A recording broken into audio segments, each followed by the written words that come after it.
divinité mobimba. Soy moto, to keno na point de vue spirituel, alcool, drogue, milinga nyonso, putulu. Putulu nyonso, et fungolaka porte pour moto akota na monde d'esprit. Oka te abia koti esprit. Ba koti esprit, esprit nzambe. Azu milinga sa che abimi na koti esprit comme. Ah mon abino so. Prophète a tenu de ça au monde ni ba kit ni ba obeta bino bilo. Mais moto a sensé ta réflexion sur ta moto normal. Ozu mulangi moko boya alcool obeti. Au monde so batute. To e chauffeur au monde no mituka na nzela te. Au monde no côté. Mais c'est ça mala moto yango moni pilote avant pour mon avion. Il faut ba s'assurer que à mériter. Et ça, strictement interdit na professeur. Ah, mais attends, on peut ça court.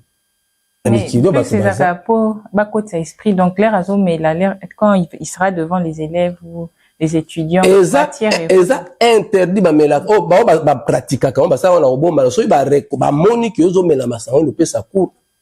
Et le médecin avant que nous fassions l'opération, nous soignions mon tour, mais qu'est-ce qui s'est fait? Et on a dit que, écoute, dans le monde, le médecin, et ça, le médecin, on a des témoignages, quoi, avant qu'il coopère, il faut amener. Tu as mérité à opérer. Bon, je suis abîmé esprit à côté. Il y a des professeurs qui donnent cours dans l'université, dans sa cuite. Et ça y était. Oh, panze la bino, cours. Matière. Aza on a été. Ba pasteur, ba prêtre, ou ba matakanache, ou ba zanga molimo. Ils ne peuvent pas, ba réalisateur. Tout ça là, ba clip, tout ça, ba film, ba médecin, ba melaka. Ba politicien. Ba journaliste, c'est l'émission, ba journaliste, ce sera mérité pour ça, l'émission. Faut qu'il y ait mais tout le monde li penza alcool. T'as envoyé à Zayete. Inspiration. Ah, tout ça, inspiration. Bah, musicien, on parle, on impact la musique. La musique ne marche pas s'il n'y a pas l'alcool. Bangui, Potulu. Le pipi. Mengam na le bien côté. Bah, musicien belé. Bah, biso bangi zate, kaya soke zate, musique présente. Musicien moka monena, yemba kango. Ba musicien la biso ebele auto respectable balika na mboko balika na ba télévision ba témoigner auto landa ba témoigner ça que musique ici mana banki. Généralement le bar c'est pour enlever la frousse du fait que se tenir devant la foule là et crainte ya kibomoto. Phobie moko ezakana alors le fait de boire kasi on tozo lobat parce que ba transmettre ni na ba. Ba envoûté. Envoûtement. Donc tant au côté na biloko wana vous êtes sous cet esprit avec possible. On a le but que sur le plan spirituel, Milinga, Putulu, Masanga, écoute ça dans le monde spirituel. Tu ouvres ta porte aux esprits, bah écoute ta poba sala au yoko sala va mototer. Mais voilà pourquoi la Bible nous dit, nous soyons remplis du Saint-Esprit. Celui qui est rempli du Saint-Esprit, a obanga fulte. Biso tu assistes à côté ba foule immense zoté. Mais tu as le Saint-Esprit, on met lui de l'autre côté. Après, il y a un senti que Bible a affronté foule. Écoute ma prière. On a fait la bataille jeune. Et moi-même, je ne saurais pas.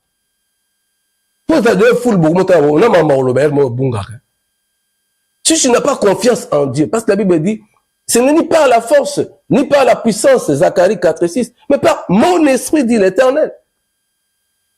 Oto yembaka, oto teyaka, oto lobaka devant ma foule. C'est le Saint-Esprit, il est mon inspiration. Tu as un monde d'inspiration. Il faut te laisser guider par le Saint-Esprit. So bato bazanga moli monde ba melaka. Prophète on a donné moli mo meli pour avoir inspiration à monde éternel. Akomo beta bino biloko na chef ba veste, akomo poi sabino ala on tuntu ko. Yo bate yo mona tuntu ki atoki. Witi. Te abato calme. Baba na yote. Baba si na yote. Te abato calme. Tout qui ont gagné, avec une esprit de l'église pété l'ennemi. Na prophète, na apôtre, na pasteur, na bandini. Quiti. Va sous les effets. Mais c'est ça. Ba musicien, bayemba na kwiti bamelaka bangi médecin belé professeur prophète pasteur bakonze bamboka ebele couple pe botaka na kwiti na se kwiti voilà conséquence ozomona soko meli epesa apite bible bino biso na mokana ose kindumba pe milangwa ebungisi mayele na bango so moto ameli epesa apite ndomoni baviole bakufa ebele baviolence ebele violence conjugale voilà papa langue napesa exemple mon père quand il revenait mais maman souffre na biso bana kati bino pongi botelo moganga. Oui, papa, nous avons kolanda muto a témoigné que Masanga est rendre par terre. Est-ce que ils appellent possibilité que Masanga est comme ça muto? Mais l'Afrique est pauvre, la RDC est pauvre. Pourquoi? Mais à cause de Masanga. Papa na biso mbongo na wazaki Masanga soka zimbongo Masanga na basi. Parce que Masanga pesa kindumba. Boza mukoma mbongo muke apesa mwasi na gauche, mwasi na droite, tout ça. Mais si on est pauvre aujourd'hui, ça pour na Masanga. Pour na Masanga. Bali Masanga ils ont droit à ba pauvre ko ignorer. Ba continuer à belé ba ministre tout ça. Balango ka mela. Et tu n'as pas ba si belé à sominda en Afrique du Sud, à mwasi en Ndumba, sominda ko gauche. Les soi-disant pasteurs et prophètes. Masanga. So l'église de ces pauvres, c'est à cause de cela. On met la Masanga. Ceux qui bisopent tous les pauvres jeunes gens, Real, Barça, Bofana, Terrasse, on met la Masanga. Tant on réfléchit les abinotés. Tant on Libanais, Indien, Tomisusu, on sait la bino Masanga. Parce que Masanga, peut être mingi, l'État autorisé, Basala. Oui, ben, comme tu as ça là. Bazo importé, Bazoya. Bazo endormi, nous avons parlé de l'historique, c'est ce que l'homme blanc avait réalisé. Pati Kayo dans la Pongi, Olala, Ola Mukate, pour Bango Basalo Bazali Kosal. Tango ba prince, ba roi, tout le monde, les hommes élevés, bana kati alcoolisme, bana kati ya Masanga. Tango le prince de l'église, bana kati ya Masanga. Tango ba parents nabiso, nous n'allons pas nous développer. Tango ba terrasse tondi partout, ba bar, ba tagami, l'église amingi, oui, l'église amingi, les bars, les terrasses. Ils ont apporté nini? Ils ont côté Sambo, on est baloba. Ils ont côté Sambo, mais tout ya battu. Pour les ambongo, si bote ki mboka pour n'ambongo. Si bote ki peuple pour na Masanga. Il faut voir, il faut pas dans la licite. Tout ça là, ça rend pauvre. L'alcool appauvrit. Appauvrit. Oh, les blancs sont riches, non? Ils sont pas riches. Ils ont hérité de leurs parents, de leurs ancêtres. Ndele soka li atonde ko mo ke nas Mars. Anuka fiza ke Mars yo Congolais zo lukokewa. Yo zo lukoke États-Unis. OK Burkina Faso, OK d'Afrique du Sud. Mais mon ndele ko que la soleil. Ake na Mars. C'est li atondi so ko mo sa ba projet. Au moment où biso na begizo lukobala. Projet amunene ba frère na begizo ba tseza mabala. Non. Vous voulez voyager? Eh ben, tu vas sous cuite, tu vas sous ivresse, tu vas yvonne, tu vas penser. Ote qui m'a pas en pour tu vas voyager que la porte. Bote gata le ponte pour un projet moko bo investir bo ça so qui ni na mboka ezala kate. Ka kote ka tu vas kepo. Ba la pa kende pour eloko pe ba sala rapé kuna e ba na kate, elo ba sala rapé famille e ba na kate. Ba kepe kuna ba komlo ka bilamba, komela, kobina et sila comme ça ba photo na Tour Eiffel. Donc, Batman endormi, Batman a pongi Proverbe 31, Totangaki, Lévitique 10, il y a plusieurs versets bibliques. Et lorsque nous lisons la Bible, d'ailleurs, mon talibo, ça, c'est la bêtise dans Mokili. C'est Noé. Il y a dans l'onavine. Mokili, dans ma bomi, à géant, dans Pela, dans Vula, a sali alliance arc-en-ciel, dans Noé, pour la paix. L'arc-en-ciel, c'est la paix. Un monde multicolore. Noé asali maloni vigne. Amelia lango ye moko atikali bolumbu ye moko. Miso abane mo na bala bakomi modi. Pona nini? Omemi na alcool. Alcool. Et même malédiction na mokilo ngamba purifier na malédiction. Masangeza mabe. So mutolo masangeza. So yo melaka masomo na mais côté ya bateke masangeza mala. Parce que des faits nango sur le corps, le temps on met l'alcool et qui est directement dans makila. On m'a bien ça. Et qu'il est direct na makila. Et tant qu'il na makila, na bano ko bota. Ba do moi na mela na été na bota mi na kwiti. Ba ne beluzo ba kulu na wana ba bota na ba kwiti. Tango yo meli okosala nzoto na mama zuize bon mwana na ya normal fo nzamba purifier soki te ya moni mutu amela na ete memi tout tanga ba réseaux sociaux ba koleba fingana so ofandi pe otali otaka ba commenter les réseaux sociaux nzamela nga na sala yo nini po na bota ba mboka oyo au moins que les gens ne réfléchissent pas dans ba débat na ba télévision au moins attention ça ba député ba communicateur là nda otali le monde bassesse rien pour construire ezaka kofinga oyo babentani awa balobi oyo tribalisme au moins oyo aza mutu akoto oyo olande baza munoko moko oyo aza mutu voilà l'alcool et puis tant bazwa na ba plateau balangwe na journaliste alangwe na ba émission balangwe etala ba émission mususu monsieur suka na makofi so ba pekisaka te so ba betania mais tant que émission ko si so dans la presse on va encore passer na moto du master ndenge ba kokta na nganda to mela moi mais ba embrouiller peuple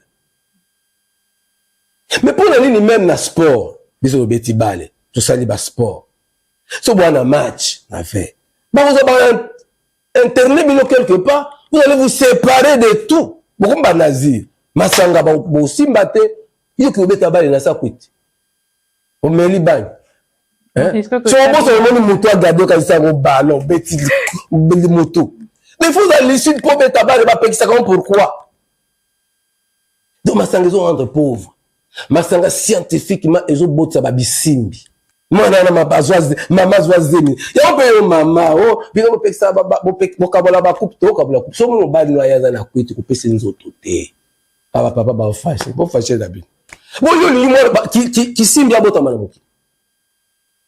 Si tu veux travailler ta femme, sois lucide. Rapport sexuel, ça va tout la mitou. Yo y la quiti, moi ça va la prière. On est capable ça dans nous autres. Yo terrain à basketball, panier à basketball que tu bois à ballon côté tout nous autres ya maman. Tu dois respecter ta femme. Tu es na quiti qui est là dans son salon, qui est là sur une diva, qui est là sur une bande, n'entre pas dans ta chambre. On s'en banga nga mbeta ngo yango maman kitane toko.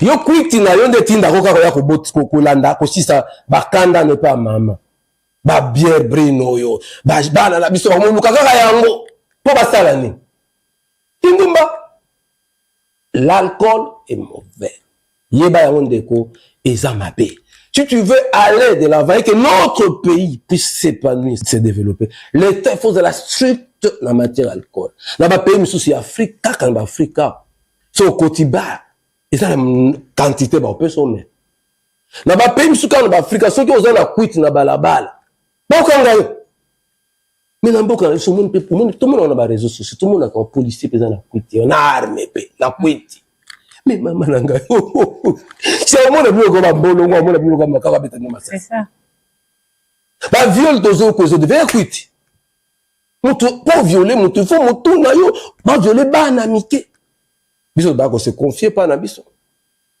là tu vas violer ba nganga tinda ke ko violer moi na 8 ans pour pouvoir remettre mais ça on a sa drogue na ça quit mutu a lucide à violer moi c'était 38% ya ka ya maître ya basi ezali lié à la violence conjugale donc mutu soka meli moi ça comme terrain à faute soit basanga na nzoto soit baswana soit babeta to beta masolo ya ba forme ba violence kwiti ekoti na moto à perdre raison à perdre sens kwiti moto emelaka te anormal ba contrat ebele ba chaque jour ba signa ba koko na biso koko na na signa ba pesa mabele pa ba mindele ba melaka na quit ndela apesi masanga mbeli na kata masolo apesi papier signa al échange tant soit apesi miroir en échange apesi mbanzangungu mabele masanga malamu te mabala ya se a quit de mabala zo na divorce babala reste na barte na boîte de nuit na se a quit te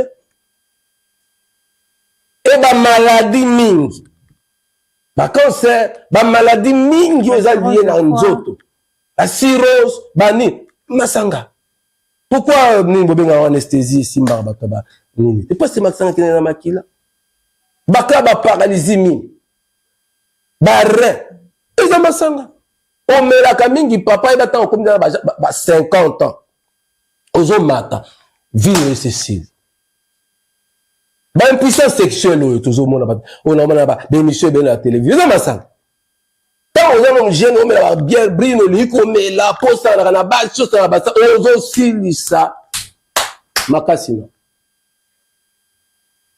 et tant oyo bana ko forcer yango ba rapport c'est tout mela ba kisi bo mela comprimé bo kasi kufano yango na ba AVC belezo mona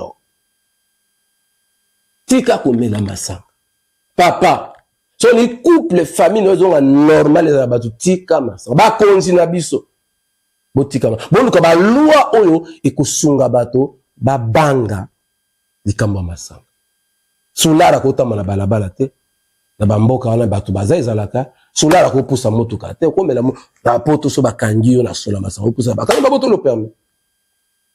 Mais pourquoi chez nous ba chauffeur na ça kuiti l'état tikiba toto ngamba l'état ça déjà ba mine ba mela masanga to ba l'état ba mona ba nine telemi partout bien ba ki oza sur te chambre non vous pouvez faire l'argent ndenge mususu. L'État peut orienter bino ba matériel ba bar bo nga bosala mbongo l'État peut vous orienter après ça bino mo bosala bilanga bosala makambo mususu ko tonga mboka masanga ko tonga mboka te. Je le dis et je le répète bino so melaka masanga repentez-vous au pasteur atinda no mela pasteur mela masanga ayebi nzambe te azana molimo musanto te.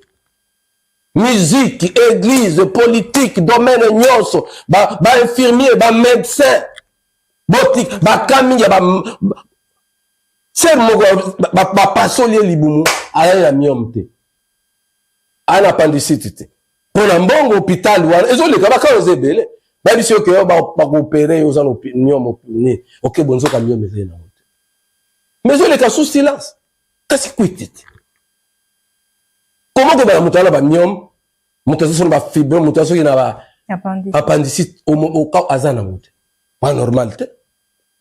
Ouais, normal, tu sais. Est-ce que l'État ne connaît pas ces choses? Il y a des dispensaires, belé, botama sans même autorisation. Boîte, bar, terrasse.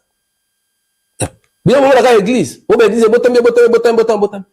Mais bon, régulariser la situation, bon, tu as ordre, tout rentrer dans l'ordre. Okandi mutu na masanga na bureau na yenini. Pour sanctionner. Oui, papa, n'est-ce pas accident, ils ont salamaka depuis. Oui, l'accident, moi, tu sais, mais na Congo, Kalamingite, je crois, semaine passée, accident, tu sais, chauffeur, bah, coûté na masanga na kati ya cabine na ye. Na solo ya masanga, accident, makasi, bah, tout bakou. Au monde, même dans le monde, la plupart, bah, kaya, bah, accident, dans le monde, ils ont bomba, bah, tout. Et ça, alcool. Et ça, masanga. N'a bien goûté. Mais l'État n'a qu'à réglementer ma cambo, oh. Et ça, comme l'État. Au moment, journée mobimba terrasse zo sala bar zo sala na moi 24 heures bani 6 heures bani kututé oyo ba ka ba église na bango bazaka ba tout temps ba ke musala te bongo ba baro l'état tike za ko beta na ba terrasse musique zo beta 24 heures sur 24 bongo na musala te mais l'état ko réglementer moi masbare ko sala moi te ba kataka ba to ba ba mineur ba ko kutana ba. Voilà un peu défaillant ces amis. Il y a beaucoup de choses à faire. Oyo, tout le monde a peut-être mingi makambu mususu. Quand on veut parler de vrai changement, il y a des choses qu'il faut toucher. Automatiquement, changement, quoi, y a. Voilà maintenant, sur le plan spirituel, alcool, ezako kanga nzela nzambe asalate. Bon, le Saint-Esprit. Le Saint-Esprit n'agit pas là où Bacchus est. Ce sont deux esprits. Le Saint-Esprit, l'esprit de Jésus-Christ, et Bacchus, l'esprit du vin. Aux hommes. Tu ne serviras pas 2 maîtres à la fois. Et ce corps est le temple du Saint-Esprit. Ce qu'on met là, comme ça, la porte au temple à Bacchus. Le dieu de vin, de l'alcool. Alors, ce qu'on le dit que yamba Yesu, mais c'est par toi de Bacchus. Parce que temple moko, divinité, alors, quand tu bois l'alcool, au PC accès dans le monde spirituel. Voilà pourquoi ceux qui inauguration à Pont, il y a immeuble moko ya l'état eza, il y a ndako batongi même avant kotonga Pierre va poser Pierre, bayaka kosopa masanga. Pourquoi est-ce que ba conjoint pe mokonzi aye asobi masanga kaka buzoba te? Parce que fungoli mabele d'esprit oyo ba respecter la place wana bandi ma offrande oyo pour la réalisation œuvre na bango. Inauguration eloko Pierre, première pierre, masanga. On dit beta concert au meli au pesi nzela l'esprit au fungo les offrandes. Na kati ya temple na yo. Masanga mbila pona biso na bokoko, basa elaka yango pona besprit. Makasu idini ngadiadia. Basa elaka yango pona besprit. Eza bo offrande pour besprit ya mabele wana bandima. Construction œuvre wana inauguration on peut batoba banda on utilise donc spirituellement alcool donc vin eza na masanga mbila nyoso wana eza nourriture eza boisson ya ba divinité. Voilà pourquoi le Saint-Esprit a boisson ya bato bandimeli Yesu. Quand tu es rempli du Saint-Esprit par sa parole ou les sinzam et au pesu makasi ya kotanga Bible ya kosalela maloba na Nzambe ya kosambela ndenge lobi ya koteya ya kolinga bato ya kosala malamu parce que tu es rempli du vin spirituel qui est le Saint-Esprit. Tant que na vin ya mokili balobi c'est la débauche. Oui, papa te commis presque na souka, te commis na souka. Alors quels sont les remèdes pour vaincre cela, pour vaincre Bacchus ou vaincre le vin? Agé chapitre 1er verset 14. L'Éternel réveilla l'esprit de Zorobabel, fils de Shealtiel, gouverneur de Juda, et l'esprit de Josué, fils de Josadak, le souverain sacrificateur, et l'esprit de tout le reste du peuple. Ils vinrent et ils se mirent à l'œuvre dans la maison de l'Éternel des armées, leur Dieu. L'Éternel réveilla l'esprit de Zorobabel. Zorobabel est un combo ya moka ba leader. Bazali na captivité na Babylone, po Nzambe itilizaki pona kozonga sa peuple na Jérusalem. Zorobabel signifie sorti de Babel, sorti de Babylone. C'est-à-dire bao nyonso Babylone, Babel est un monde de confusion. Babylone, monde de confusion. Zorobabel est sorti dans monde de confusion pour conduire le peuple de Dieu la terre promise.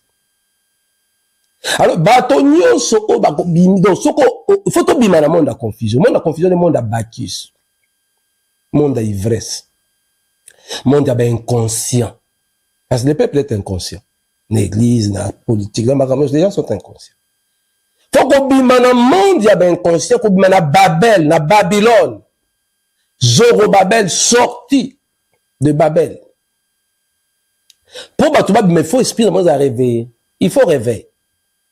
Voilà, Agé 1:14, Nzambende a réveillé bato.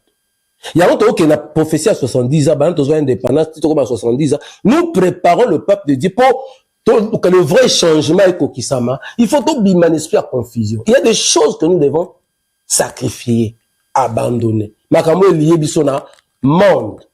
Oyo to hérita qui n'a pas colon. Ils ont proclamé l'indépendance qui n'est même pas l'indépendance. Les gens sont dans la confusion.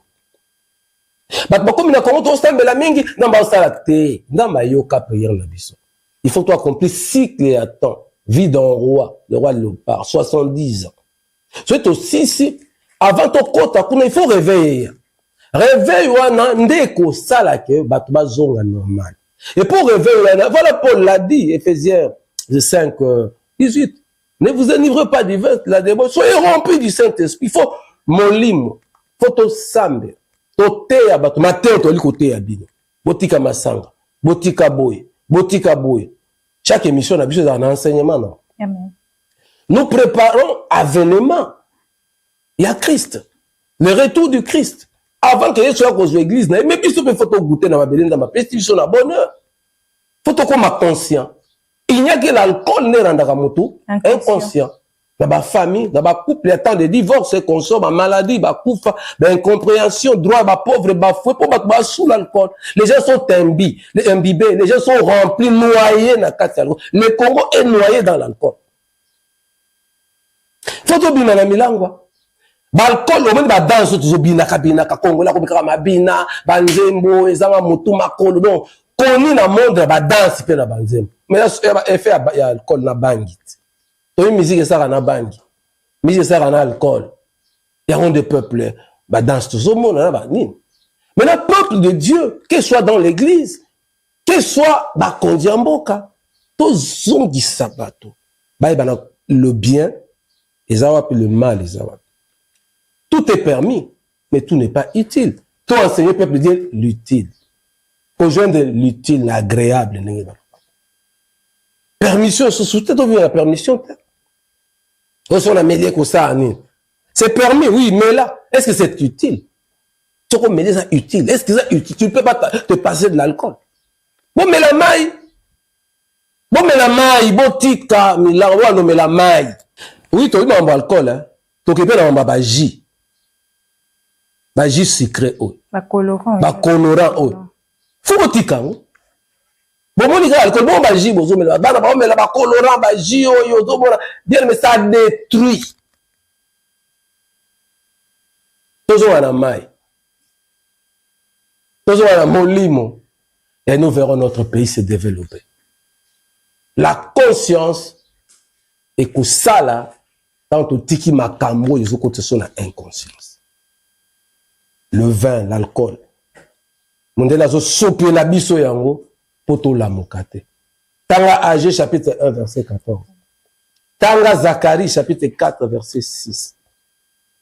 Tanga Éphésiens chapitre 5 verset 18. Tanga Évangile selon Jean chapitre 2. Yesu ayaki kopesa biso molimo et kopesa biso masanga. Soyez bénis, peuple de Dieu. La mituna, maman Safiatouni, la seigneur molimo asunga biso bo comprendre. Nabi ke ba élu, ba yo ki pe ba kubika. Ba baza nzambe te, ba ko bois ki sa mais jugement ko quitter là-bas. Amen. Na kangi mon côté, je parlais. Naziki molimo asa. Soyez bénis au nom de notre Seigneur Jésus-Christ. Botika masanga bozongi la maille. Otanga Bible, bosambela, bolingwe kota na rat na mboka petokotonga. Recevez au nom de Jésus-Christ. Merci beaucoup.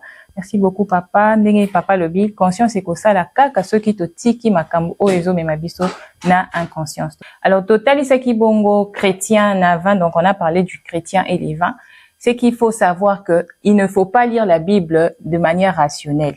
C'est pas que tangi Bible lobi que nzamba bon la ki ma vino ale yopoke obanyo mena masanga ndenge ba pesaki ndenge Paul a autorisé ki Timothée à mela kamasanga. C'était juste comme un remède, un médicament, parce qu'à ces temps-là, il n'y en avait pas. Il n'y avait pas des antibiotiques qui sont des capsules, tout comme des comprimés de nos jours. Ne faisons pas de la Bible un livre rationnel, tout un livre ordinaire, mais lisons-la avec beaucoup de spiritualité. C'est là que nous allons comprendre que les vins n'est pas le vin comme alcool, mais c'est le Saint-Esprit. Soyons remplis du Saint-Esprit. Ne te dis pas que je prends pas de l'alcool quand je suis dans l'église. Je le prends que quand je suis en dehors de l'église. Non, notre corps est le temple du Saint-Esprit. Alors, ne salissons pas notre corps juste pour des plaisirs mondains qui nous ruinent, qui ne font que nous déstabiliser, nous désorienter de la parole de Dieu. Soyons au contraire remplis du Saint-Esprit.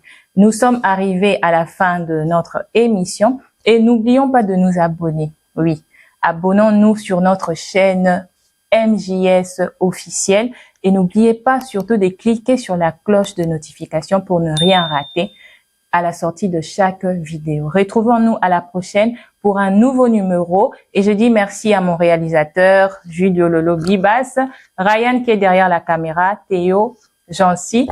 Que Dieu vous bénisse abondamment. Au revoir.